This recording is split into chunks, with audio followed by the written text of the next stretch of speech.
Alright guys, today we're gonna do some changes to the fuel system. I'm not sure what is the last video that will be up before this, as I have a lot of content that I haven't edited or uploaded to the site as yet. But if this happens to get there before what lead up to this point, just remember that we'll probably try to go back and do some of those videos so that we can bring you up to speed. But right now we have changed the fuel pressure regulator. Before I had a Holly regulator on the rail and was getting some issues with getting a low enough fuel pressure reading. At static pressure it was about 50 psi, which was too high for the single pump.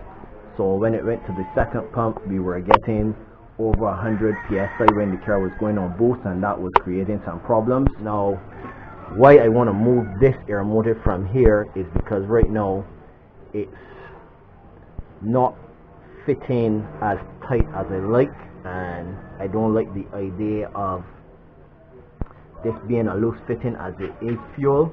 When we first connected it, I don't know if you guys can see, let me see, this actually came loose and was spraying. That's the return line, and it was actually spraying fuel from there. So the goal today is to take this and either mount it on the shock tower or somewhere on the back of the firewall. So that's what we'll do today. Unfortunately, to get this off, I'm gonna try to see if I can back it off from the regulator, but more than likely we may have to take back off the rail, because that's what we had to do to get it on. So we'll see if I can just back it off right here, and hopefully that will work. Okay, so was trying to get the wrench between that space. It's too big, so it means we're gonna have to pull back off the rail and take off the regulator.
On the fitting now onto the rail.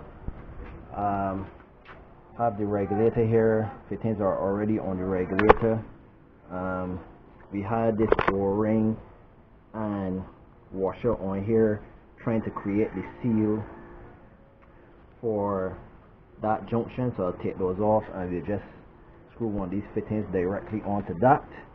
But right now I gotta make a plate to hold the regulator onto the shock tower. So that's what we'll do. So I found this piece of plate in the car, so what we'll do is basically put that here, bend it at this point, so then it will fit here on the regulator. There will be a 90 coming from the rail and a 90 going to the regulator, and then the regulator will fit here. Alright guys, because I didn't have a lot of time, I'm working to a little tight schedule today. I didn't film all of the stuff going on, but this is where we are at the moment. We got the fuel pressure regulator installed in the new position. I built the bracket, I have the return line on. I still have to put in my flex fuel sensor, but do that at a later date. I just want to make sure everything is good on the fuel end first. Then so now we're gonna put back in the rail. Then I'm gonna just adjust to see how much line I need for the 290s that come off of here. Alright, right now we got everything in. I did a prime on it, 2 primes, and we're getting a small leak here. Let's see if I keep going. I don't know if you guys can see, but the O-ring is actually coming out. So what I'm gonna do is remove this now and do what we did on this side. I don't know if you can see, but in between there we have a small washer. So we're gonna do that on the opposite side for the regulator side. But other than that, all the other fittings seem to be dry with the prime. Okay, so we put in the washer and everything seems to be good now. No more leaks, everywhere is dry, so this fuel system is back up and functioning.